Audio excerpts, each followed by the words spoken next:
Hello, everyone. Good morning, afternoon, and evening to all of you attending from various parts of the world. Thank you so much for joining us. As you know, we have already launched Eagle Exchange, William Carey's official alumni society, where we create a platform for all our alumni in different stages of life to bring connection and inspiration to all.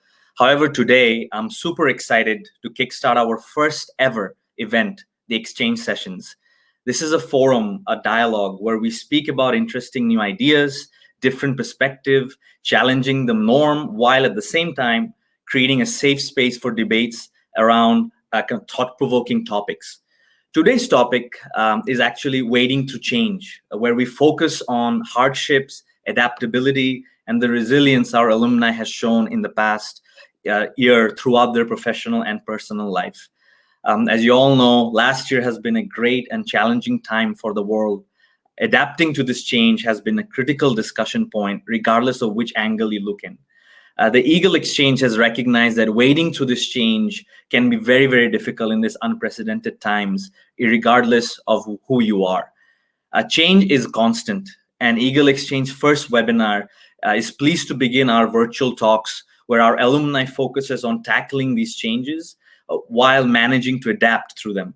The objective of this particular session is to discuss with our speakers as individuals, as well as leaders in their space, be it professional or academic, on the views, the responses, and successes through the new normal. Additionally, the episode will focus and explore the nuances that go towards evolving human interactions that accompany the type of changing moving forward. That being said, I want to first welcome everyone who's joined us along with the speakers. Those of you who might not know me, I am Ishraque Khan, the class of 2006 from WCA, the first ever graduating class. I'm currently based in Sydney, Australia, and leading the APAC marketing, sales, and attribution for Nielsen. First of all, let me introduce our speakers briefly. Shams Jaber is a tech entrepreneur and educator whose lifelong mission is to gamify the education system. He's the founder of the Tech Academy, which started in 2013, a global shaper at the World Economic Forum, and a chief mentor of the Team Bangladesh, winner of FGC 2020, Olympics of the Robotics. Hi, Shams. Hi, Ishraque Bhai. Kemun achen? How are you? Good, great. Glad to have you on board. Next up, we have Insiyah Zohair Ali. She's the head of Key Stage 2 at Frobel Academy and has witnessed the inception of Frobel from the very beginning. She is graduated with a bachelor's in psychology and a postgraduate in special education from the University of British Columbia. She's also currently pursuing a certificate in leadership and school management from Harvard University. Her motivation is a firm belief that every child can change the world, and she intends to be part of the journey however she can. Welcome, Insiyah. Thank you so much, Ishraque Bhaiya. It's been so good to be a part of the first ever Eagle Exchange. Thank you for having us. I'm so excited.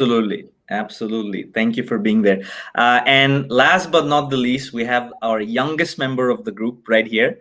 Warda Yousuf is a junior, double majoring in psychology and English with a minor in law, justice, and social change at the University of Michigan.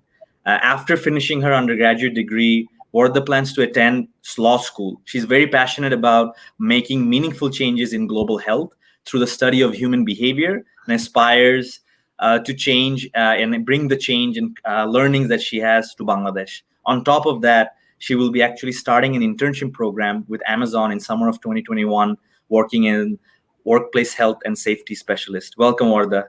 Thank you for having me. Welcome. I'm glad that all of you could join. I'm really happy to kind of kickstart the first ever episode, as you said, of Eagle Exchange. So thank you all for your time. To begin with, I think I wanted to have an open-ended question to the floor, right?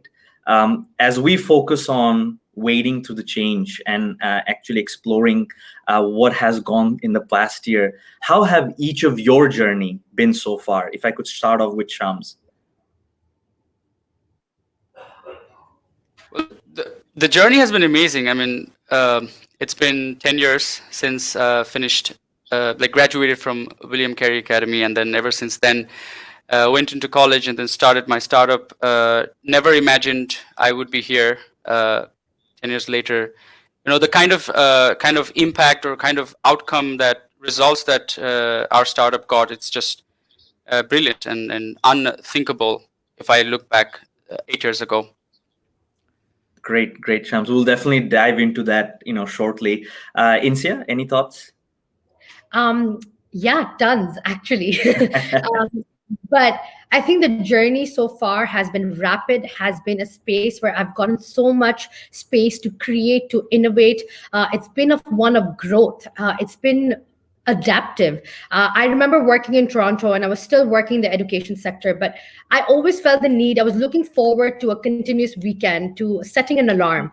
And I knew there was something missing. And it's not until I joined Frabel, which is about been 2.5 years ago, that I finally found something that drives me, that I find worth waking up for. And so I'm very blessed and I feel very lucky to do something I love every day. Yeah. That's great to hear, Insiyah, and definitely we'll get into that a little bit more during the session. And Warda, lastly to you. I feel like my journey right now specifically, I feel like I've been all over the place yet still stuck in my room at the same time. I'm sure a lot of you can relate, but it has been very challenging kind of balancing school, work, and a social life. Probably the most challenging year of my life, but I feel like I've been trying my best to kind of appreciate the little things in life, just like even waking up and making my coffee and just finding that inner peace in the little things. And so my journey so far it's been bittersweet, but it's been good. No, that's great. So we're definitely, interested in a different perspective that you bring over here. So to kickstart this, I think I'll go to Shams. And Shams, I guess Tech Academy, as we all know, right, has made excellent strides, generating interest among young kids, specifically when you look into, coding, robotics, and animation. So can you give us a quick, maybe a 1 minute, elevator pitch of what Tech Academy is in your own words? Tech Academy makes schools fun. Kids don't wake up in the morning excited to go to school. That's something that's missing. Parents are pushing their children to go up. It's time to go to school. Mm-hmm. So it's our lifelong mission to make school fun, and we do it by gamification. As you know, children spend tons of time playing video games and board games. So we learn from that. We implement those properties into the learning experience. That's what we do at Tech Academy. And while doing that, we also happen to teach robotics, coding, and animation, which are great skills to learn. Awesome. I mean, it sounds super interesting. So speaking of, kind of like a non-conventional method of teaching, right? When you were setting up the Tech Academy, did you face any kind of major challenges that now that you look back, like, it stands out to you?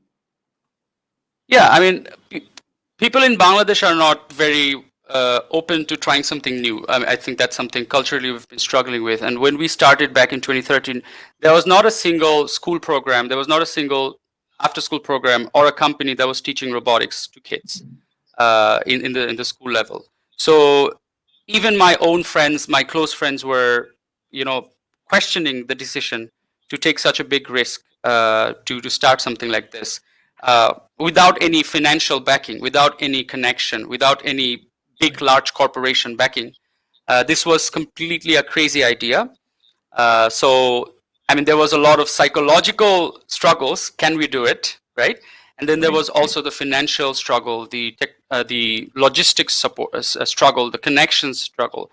It was a lot to overcome, and I mean, this was incredible that we could manage to do it.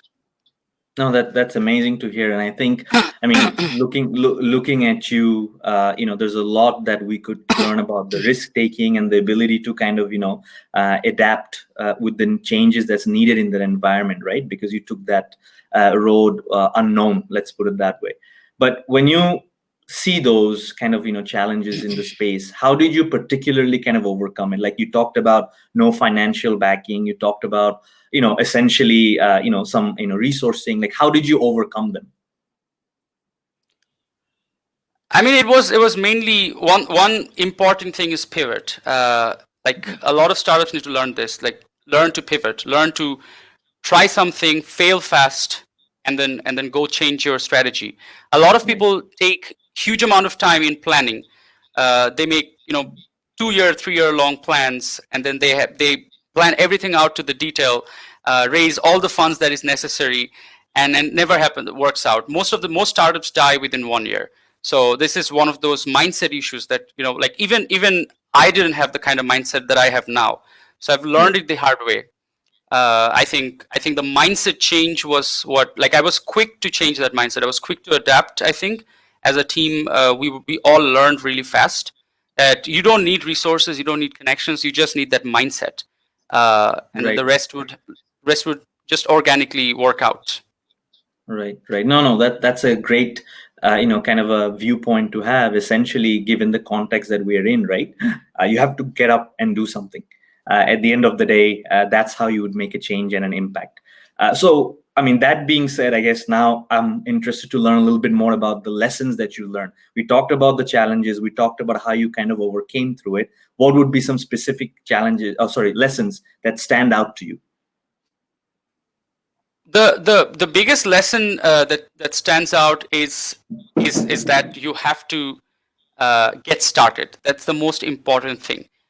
Taking the first step is always the most difficult, because you always think of all the struggles you may face in the journey, but once you take the first step, things get easier. I think a lot of people don't take that leap of faith because they worry about all the struggles, which are realistic. These struggles are real, but there is this thing that if you take the first step, the rest becomes easier. So that's one thing I've learned is now when I start a new project, I know that I just have to get started. But initially, initially I was hesitant. So that's the biggest lesson I've learned, that you have to go and get started, and do not quit, but be ready to pivot. So do not quit, but be ready to pivot. Change your plans slightly if needed. But and I think you hit the nail on the head, right? The fear of rejection or the fear of failure is what holds us back all the time. So I'm glad that you took that leap of faith, and now we have, of course, the Tech Academy. So thank you, thank you for that, Sham. So I'm going to go. No problem. So I'm going to go directly to Insiyah now, because now I think you bring a different mindset and a little bit of a different approach, because you have been in the traditional kind of educational method, right, in Frobel, and had to transition to a much more, I guess, a tech dependent situation given the current environment. So given your educational background and experiences, like, what is your thought about this? How have you adopted in this situation? Thank you, Zohair, for the question. Just before I go into it, I really want to give a huge shout out to Shams. Just want to take the opportunity to say what you do is so cool and is so important and it's so needed and relevant in today's world. And I'm so happy that you've taken the initiative, didn't give up, and kind of did this journey, not just for you, but for everyone else's lives that it's going to change. So thank you, Shams. It's an amazing thing to have in the education field. I hope I wish you all this. Sorry, Shagbai. So going back to your question about how it was transition from like basically face-to-face education to coming back to tech. Right. Actually, when we started the year, before the pandemic came across, one of our missions at Frobel, goals of the year, was actually to be more, be what we say, a bit more blended learning models. We wanted to bring in technology. And again, bring in here that we've actually partnered up with Tech Academy to have do things at Frobel now. So that was already a part of the plan. But what I will say is that this pandemic has really spearheaded that change. It kind of forced us to do this. Before starting, I remember the teaching community or people in my team, not everyone had a laptop, not everyone had an email. Going from that to now being able to deliver education curriculum across different platforms, using different methods, different resources online, and making those experiences meaningful, not just making do. It's been a huge journey. And I think one of the only things that was stopping us before is the mindset. Oh, habena, or how will we do it? But I think when you give those opportunity, when you trust people, and when you kind of make them accountable and give them the ownership of things, life is so different. And I think that's one of the biggest learnings about this pandemic from that we learned. for us. Absolutely, absolutely. And see, I couldn't agree more. But I think what we take away is, again, that mindset change, the adaptability change, and as Sham said, very well, is like be ready to pivot, right? So I think that's great to hear that you're also kind of taking that same approach. But of course, change and resistance is part of life, right? So how have you kind of encountered that changes? I mean, you bring a whole new mentality and a whole new viewpoint to the education field in Frobel. What about the resistance that you face, and how did you overcome those? Um, I personally think that every change comes with resistance. So every time you do something new, there's a sense of uncomfort. There's a sense of an instability and a disequilibrium that comes about. So with every resistance comes change. I think one of the main things when you lead change, or when you're in an organization, when you have that kind of position, is adaptive leadership. How well are you able to align the mission and vision of people you're trying to work with? How are you building accountability and ownership of the decisions? Is it a top tier down approach where you're just telling them get this done, or are you making them involved in the decision making process? So I think adaptive leadership goes a long way in how you want to spearhead a change, and really helps in terms of making something implementation of a process or of anything you're trying to bring about that's new.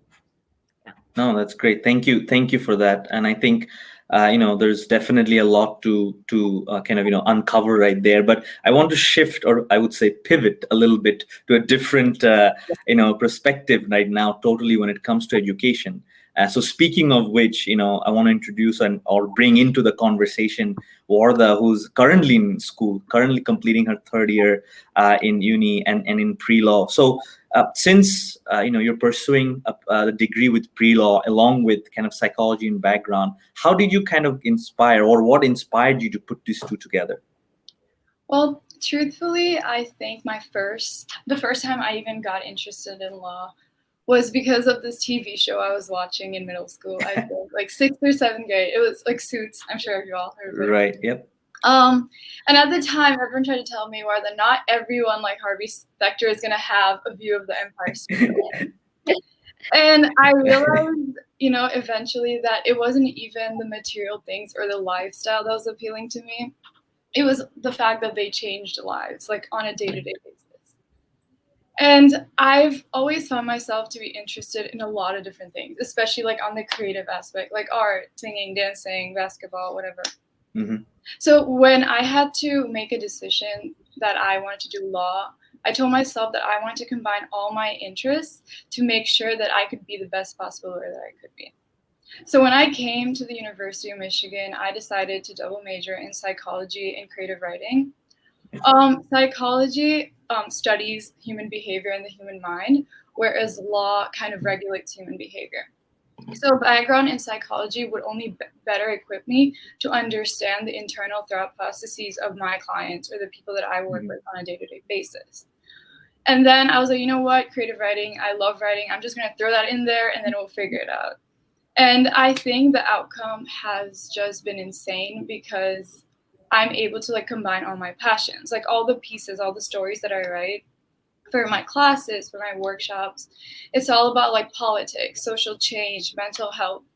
So I've just been able to combine, like share my passion about psychology and law through my stories, which is why I would tell the one advice that I would give everyone is to not sacrifice one field for another.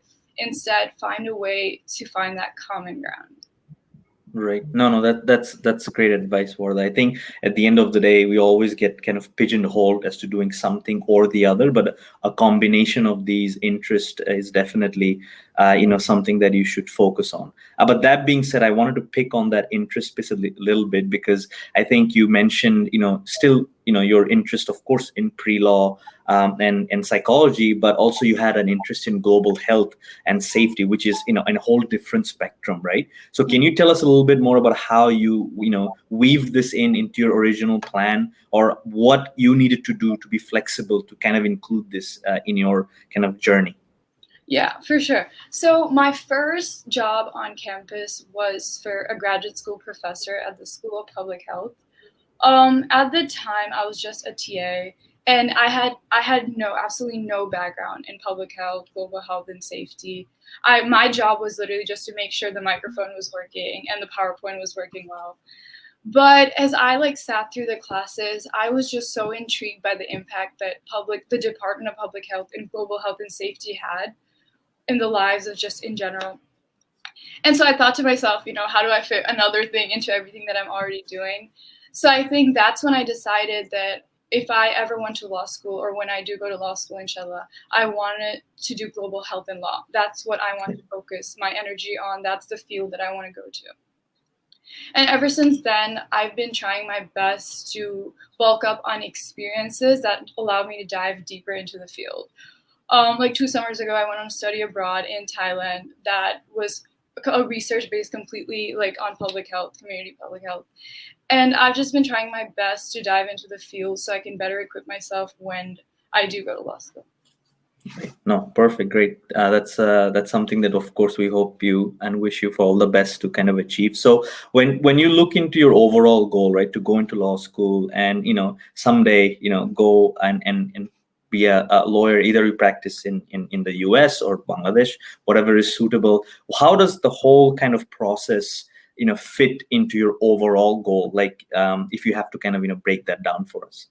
Yeah, so I think all my background in psychology and writing will definitely allow me, I believe, to better succeed in law school. But overall, I do feel like the kind of law that I want to do, global health and safety, I find myself to be working at home in Bangladesh. So no Harvey Specter, no New York City. And I feel like, and as sad as it is, I feel like it's a realization I had more recently, that I decided that, my place is back home. That's where I need to be. And so I think my overall goals as a lawyer and global health and safety would be to make change in home or at home. Right. No, that's actually really refreshing and wonderful to hear. Learning something and going back and contributing to Bangladesh. As of course our other speakers are doing the same as well. So thank you for that. So I want to go back to Shams now to kind of learn a little bit more about Tech Academy, right? We know that Tech Academy inspires young children to learn coding, as you mentioned, to the process of gamification, be it robotics, animation, and all of that. This has been for lack of a better term, a buzzword being thrown around in the industry for a while, right? Gamification. But what does this actually mean to you? Well, to me, it means engagement and having fun. Because if you do a study, let's do a thought experiment. We ask a group of children that nobody's going to supervise you, no adult is going to supervise you. You're allowed to do whatever you want, however you want to spend your time. They may not go to school, and they may play video games all day, or go out and do sports, or play board games. And that is something that should concern all of us, all educators. That if they had free will, if they had free choice, and then if they decide to play video games all day, or decide to play board games all day, or do sports, then that's something we have to fix about it. So gamification to me is just going back and learning from game developers. I think game developers are great psychologists. They understand the human mind. They understand what makes something engaging. Create a challenge that is not too difficult so people give up, and don't make it too easy so it doesn't get boring, but make it right in that level so that people keep trying and trying and trying, and then they lose track of time. So why can't we apply those principles into education? Why can't we? It doesn't matter what topic we teach. We teach coding, animation, and robotics, but it can be applied to geography and history, two of the most difficult topics to concentrate in regular schools, I think. So you can apply it to anything, and that is what gamification is to me. Perfect. No, that's great. I think the way you mentioned, and we don't really think about it, but the games are developed in such a way to keep you engaged for hours and hours and hours. I guess that philosophy, if we could apply to education, is an excellent way to kind of teach young kids especially to learn and to be successful. And speaking of that, I think I would love to learn a little bit more about it, Shams, like your process, or even the Tech Academy's process of how are you utilizing these to get young children on board. So I want to go back to when I was a kid. I was in my primary schools, and I was in a different school in my primary stage, and I used to be the ones in the backbench and creating games, because video game development wasn't there yet. So I used to take a piece of paper and invent a game every week, a new game, and then keep my backbencher friends, buddies engaged, and we'd all be playing these games. And like I was always into creating experience, and creating games. Uh, and then when I started the Tech Academy, my whole goal was I wanted to make it fun. I didn't really think it would be eventually will become gamification of education, but I was like, I have to make it fun, and I was trying different things. And later on, I figured that what I was doing, what we were doing collectively as a team, was actually gamification. And then we went and did some research, and we found very few research papers on gamification of education. So there is very few articles published on gamification of education, not a single from Bangladesh, of course, but like a handful amount globally. So we realized that we are into something great, into something big. So and we kept at it, and it obviously worked out for us. Gamification it's something that works every day. We see the kids engaged, a crazy level of engagement that I don't think other models of curriculum would really be able to facilitate. Right. That's very, very interesting, Sham. So when you started it back in 2013, right, the Tech Academy, has that process of learning or gamification changed from inception? It has changed by a lot. Like we made our tagline. Like I remember our initial tagline was reinventing education, and then it became gamifying education only like 2 years back. So like I said, we were always gamifying it, but we never realized that that's the term for it. That's what we should be calling it. And then we also, we tried different things, and some of them worked out, some of them didn't work out. But that's we've been refining it, and now we're at a stage where we can replicate this.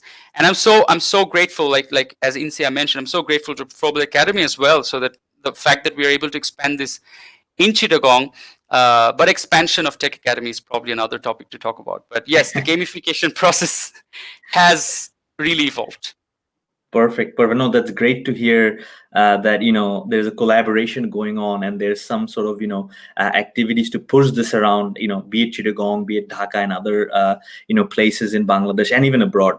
That being said, I think I wanted to pick on one thing you mentioned. You talked about how there's little research being done on gamification, and things around gamification hasn't been really well published yet. So I know this is probably not a new concept, but picking up traction for the last few years. Is there anybody that you maybe look up to, or any organization that you look up to within this space? I mean, we have always been looking up to education reformists like Sirkin Robinson, and then Tony Wagner, Harvard University professor. We've been looking. There was a lot of even John J. Medina, who was a neuroscientist, who said, you should change the way work spaces and schools should change. This was ever since like 2010 to 2013 sort of people. But it's true, because gamification has been there for a while, but gamification of education in particular has not been there for that long. Like right now, the biggest role models for us are game developers, to be honest. Because there are not many people working on gamification of education, what we look up to is the most popular video games, the most engaging card and board games, and the sports that is out there. What's the secret behind it? Like, what's making it so engaging? That's our role model, and we are also trying to do some publication ourselves. That's like, hopefully we'll have something done very soon. Perfect. Great. No, I'm looking forward to that, and amazing to see how you're finding the connection and synergy between sports, games, video games, and education. So that's wonderful, Sham. So Insiyah, going quickly back to you. So you mentioned earlier that you've been working in this role for about 2.5 years. How has your experience impacted the definition of success and the changes, if any, you're working to bring kind of in Frobel Academy? Honestly, this definition of success has changed multiple times, because it's there's new information coming in all the time. There is no that this is it. Every day there's a new paper that's published about what is better, what can you do better in education.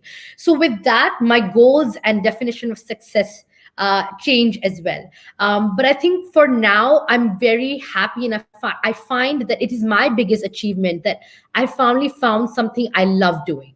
And I think that is a big blessing, because I feel like now that I have that, I can spearhead and work hard to achieve great in this discipline of its own. But if you talk about a more bigger definition of success, I think it's going to be what the organization I work at, Frobel Academy, believes in, which is every child matters. So creating a curriculum where not only the smart children can go out and do well, but where every single child who comes in, we can focus on their strengths to make sure they achieve the best to their potential, whether that's in computer, whether that's in technology, whether that's them wanting to make food, whatever it is. It's not only about them having to be scientists and inventors. As long as they be the best versions of themselves, and more importantly, I think personality development as well. So I think that's something that I really want to focus on moving forward.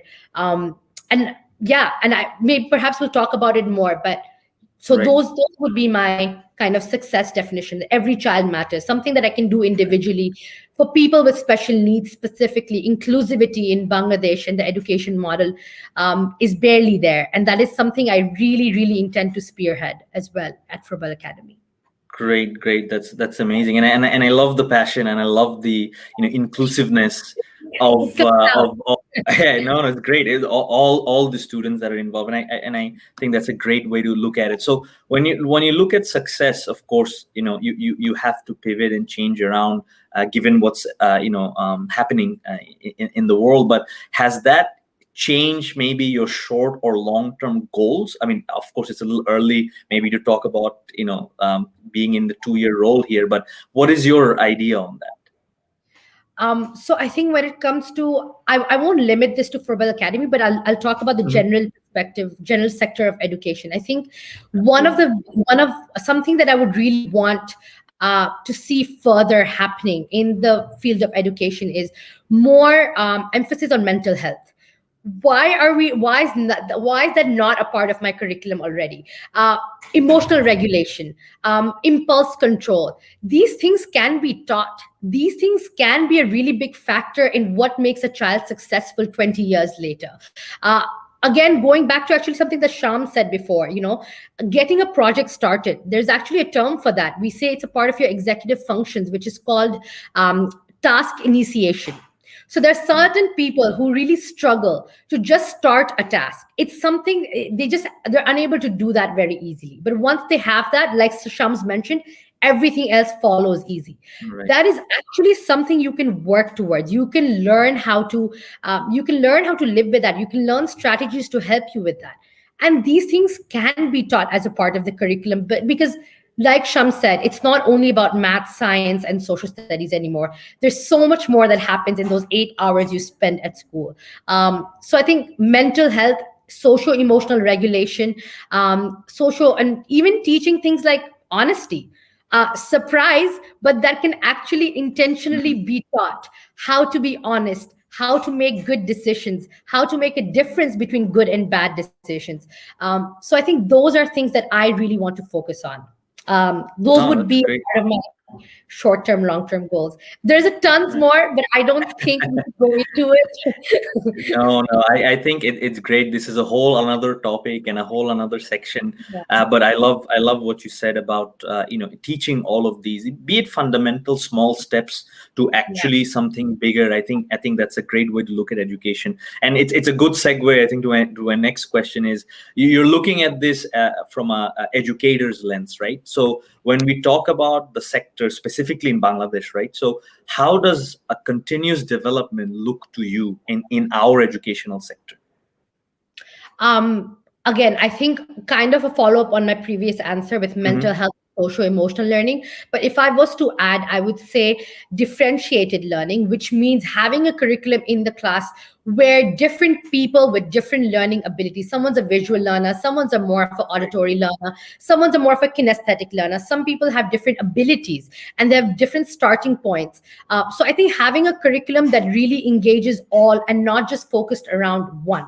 So I'm saying not generalized education, but going into more individualized curriculum and individualized plans is something that we need to focus on. On top of that, I would say something of what we call it now, a blended curriculum, which means we already are in this force of technology. You know what? Let's keep it here. And let's make it so that there's a little bit of tech and more also of virtual, physical classroom settings. And there's lots of ways you can use technology. I think Shams has done enough to say how beneficial technology can be for education. But yeah, blended curriculum, differentiated learning, I think, and mental health, socio-emotional learning. This is the way to go for now for Bangladesh. Awesome. I think that's great, and I hope the audience that's listening in and can take a lot away from this. So pivoting now back to another different perspective, right? So Warda, I think when we come to you, we're looking at this from a more educational aspect where you're actually a student right now. So when you experience, let's say, last year or the year before, the traditional methods of learning, and then all of a sudden you had to pivot to the modern learning or the online classes, can you tell us what challenges you may have faced or how you coped with that transition? Yes, I'll start from the top. So Right. I think like week 1 of online school, it was very exciting. It was like Hartal days. Like we had no school, we could do whatever we wanted. Week 2, still very exciting. We could still hang out with our friends and still do school at the same time. Week 3, still fun. Now, like a year later, we're like crying in our sleep. But I think like given that all the lectures are online and they're virtual and recorded, Right. I have no obligation to be present. And this was very different from how things were before. Since I'm in the literature arts department at my university, most of my classes were extremely small with like 20 to 30 people and very, very discussion based. So when things went online, a lot of my classmates and I struggled to bring the same energy on a Zoom call. And on most days, it just feels like a podcast that's going on in the background. And I think one of the main struggles that came with everything being recorded and being asynchronous is time management. And that's one thing that I really struggled with in the beginning. But a more practical approach that I took now, at least, is that I have an Excel sheet that has my whole day broken down by the hour, starting from like 8 a.m. to 10 p.m. And it just helps me like visualize everything I have to do for the day, and it's just extremely satisfying to cross it off once it's done. But I feel like the challenges that I faced in the beginning, I'm finding ways to cope with now. And I feel like I'm in a position right now where it's only getting better, and hopefully we can go back to traditional form soon. Right. It's interesting to see. I think for those of us who sometimes have a challenge with time management and having a schedule, as you just said, is super helpful. I know it sounds very simple. It sounds very, the back of your head, but actually doing it and actually ticking it off is definitely something that we can all learn from you. So, of course, we talked about the challenges and how it becomes a little bit monotonous after a few weeks or so and seems like a podcast in the background, right? But now if you look at some positive learnings or experiences from this transition, what would be your, some key takeaways for you? I think there were many, many opportunities that I got in this virtual setting that I honestly would not have been able to get otherwise. For example, like last summer, I started working for a nonprofit organization in the middle of a pandemic. And it is some of the best work I've ever done. I get to work with the Bangladeshi community here at Michigan. I host like a diabetes prevention class every week in Bangla, completely in Bangla, for the community here in Michigan. And that job opportunity was given to me in the middle of a pandemic. And honestly, if it wasn't virtual, I would not have been able to do it because their office is extremely, extremely far from campus. And I truly believe like these experiences were like given to me because everything was in a virtual setting. However, I would say that you have to make the most out of your online experience. You have to make an effort to actually reap the benefits of it. Sitting around and waiting for the pandemic to be over and saying, oh, you know what, I'll go back to doing stuff when things are normal. I feel like, in my opinion, that is an excuse, and it's also more difficult to go ahead and do it. But I would say there are many, many, many opportunities out there in the online world, and it's very important to, start making use of it. No, that's great. And first of all, I mean, it's great to hear that even you being abroad, you're giving back to the Bangladeshi community. So thank you for, of course, doing that. And I think the way you've adapted, as you said, I mean, basically, we can't wait for it to be over. You have to go out and make the most of it. So yeah, this is amazing discussion. So thank you for that insight. So I think at the end of the day, specifically people that are in your shoes, right? When they're managing a curriculum or being a student and engage in college, they also have the interest or ability to get internship and so forth. So how has the pandemic or the current situation, I should say, impacted the search or initiation of different internships for you? I definitely think it impacted my search process drastically different from how it used to be before. But truthfully, in my opinion, and I feel like that is a more personal take, it has been a lot easier. And let me tell you why. I feel like given the virtual setting, recruiters have placed a larger emphasis on your online presence. And I feel like here, at least at my school, we place, ever since I got here, we placed a huge emphasis on creating our LinkedIn profile, creating our Handshake profile. And I feel like when this pandemic rolled over and internship season started, that very much played in my favor. And Amazon actually recruited me through LinkedIn. And they recruited me about a position that I had no idea existed. So another, I guess, advice that I could quickly give is just the fact that there's so many different opportunities, even in big companies like Amazon, Google, Microsoft, where there's space for everyone, not just engineers, not just people in the tech department, but literally humanities, arts. And it's just a matter of finding those positions and applying. Right. Okay. Great. No, I'm glad that it worked out. And again, wish you all the best in the summer 2021. So, guys, I think at the end we're kind of wrapping the session up. So as we wrap up, I think we're considering and looking at the new normal. Right. This is something we've been using for a while now, and we have to adapt or pivot, as Shams would say. So many organizations have to make those significant operational changes, even for you, or the personal changes. So have you managed this imbalance of screen time versus people interaction or person interaction? How does that impact you guys? And I'll start off with Warda. Sorry. So I think well, firstly, I found myself to be extremely drained after every the end of the day from Zoom meetings. And it's crazy because I'm actually doing absolutely no physical exercise. I'm just sitting there. It's just, I feel like it's a more mental aspect. I'm so tired all the time. But when I head to bed, I can't sleep.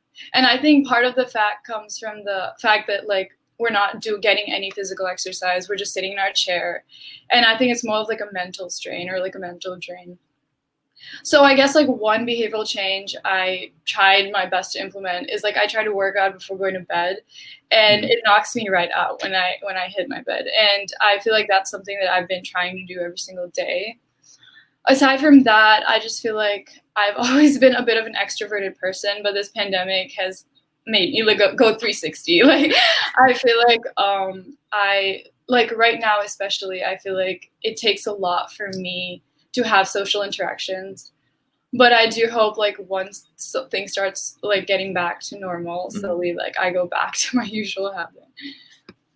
Right. Great. No, that's great. And again, as I said, I think making those small tweaks here and there could actually have a bigger impact down the road. So thank you for that, Warda. So Insiyah, to you.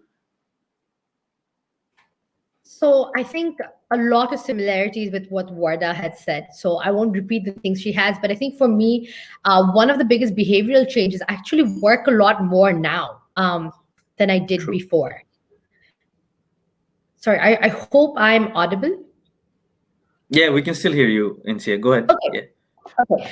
So I think one of the things is, like I said, I think I work a lot more than I used to. I think everything's way more available. So there is no hiding. Like before, to do a conference, I might have had to travel, but now I can do it sitting at home. So it's like, oh, like work's over, but let me log on for this conference or for this webinar. So I feel as though I work a lot more in terms of behavior. I socialize less.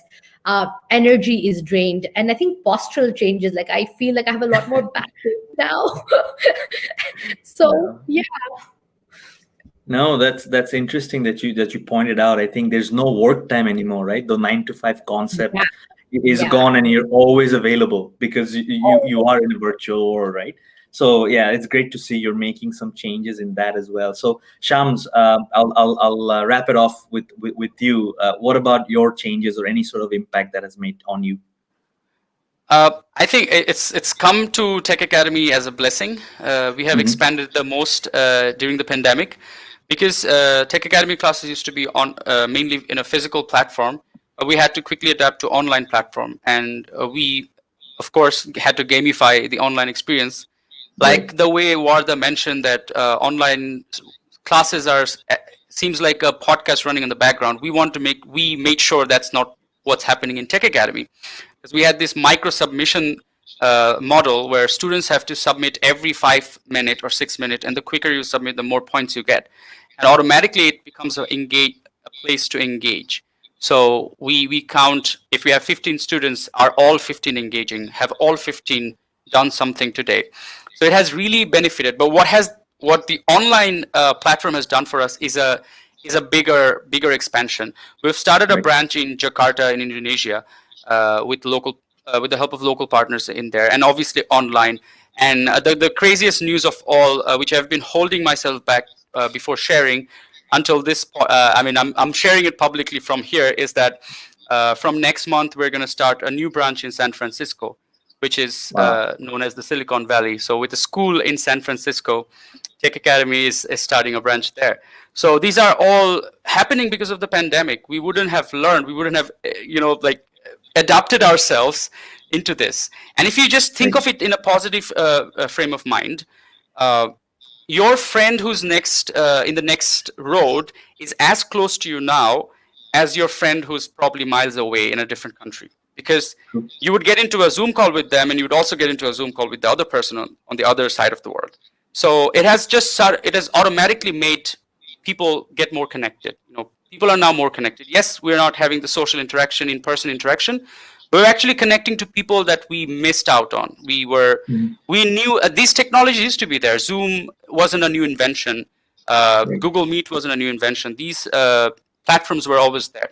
We never utilized it enough, because a situation never arose for us to do that. So I think the pandemic has been brilliant. In a sense, it's not brilliant for the world, but it's brought us that sort of adaptive, we have all adapted to the situation. We've really utilized technology, and post pandemic, we're gonna hopefully have more online meetings and not hold that off. We would meet in person, but also meet people far away from us online. I think this has been good. No, that's perfect. That's amazing, Shams. And again, congratulations on that, branch, of course, in Jakarta and as well as San Francisco. We can't wait to see, what you do next. So I think, guys, that wraps up our, the first ever exchange session. So I personally wanted to thank all of you for attending. Shams, thank you for all these insights on gamification, specifically the fun side of education, right? Taught us how important it is to take that initiative and get up and do something. And also, first of all, it's amazing to see how you're engaging young minds, specifically in STEM. And we admire the fact that you've taken that risk and challenge head on from day one. We have all so much to learn from you and your courageous leadership. So thank you for that. And Insiyah, where do I start, right? So thank you, as I said, again, for your contribution, the adaptive leadership that you bring to the table, being so positive and being so young in this position, right? I'm sure it has brought a lot of challenges to you, but I'm really proud to say that I see so much happening and so much growth, specifically when I talk about how you've engaged the students, the parents, the custodians, the teachers. It's a wonderful vision to see every child, of course, matters and inclusive. And I know we wish you that you accomplish, all that success that you has to offer. And Warda, last of all, I think, as we know, I've known you from a very young age, and it's a very different perspective and a viewpoint that you bring to the table, specifically as a student. And it's great to hear how you've embarked in the journey, right? How you combined your passion, how you brought all of this together, and you never gave up. At the end of the day, global health, a law, all of these, I hope, comes together for you, specifically in the context of Bangladesh, and, how you cope in these difficult times. And I think if any students are listening in, I hope, they got the valuable experience and knowledge that they needed from you. And I wish you all the success, and the journey ahead. Thank you. So, guys, I think we will open the floor now for Q&A.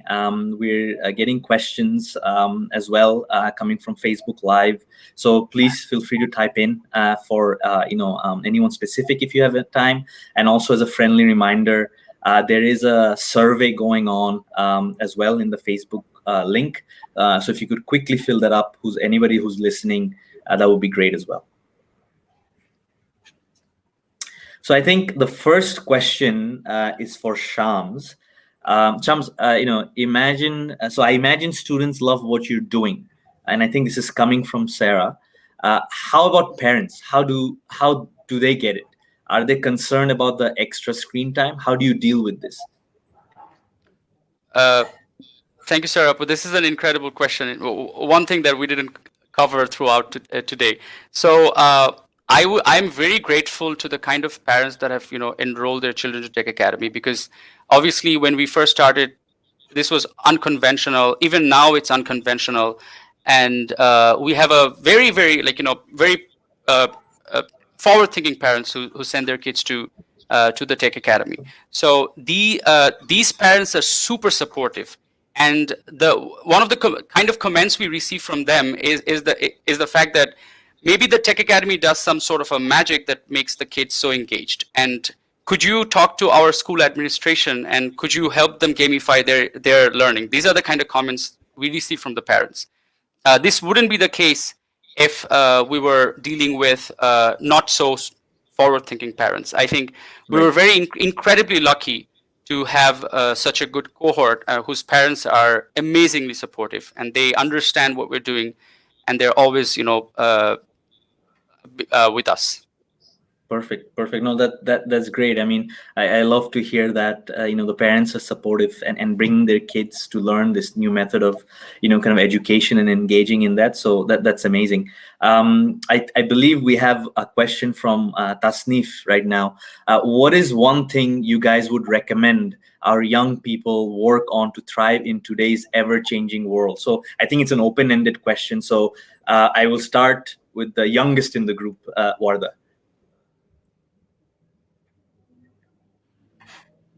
So I would say the most important thing would be to build on what you're passionate about and to not let others define that.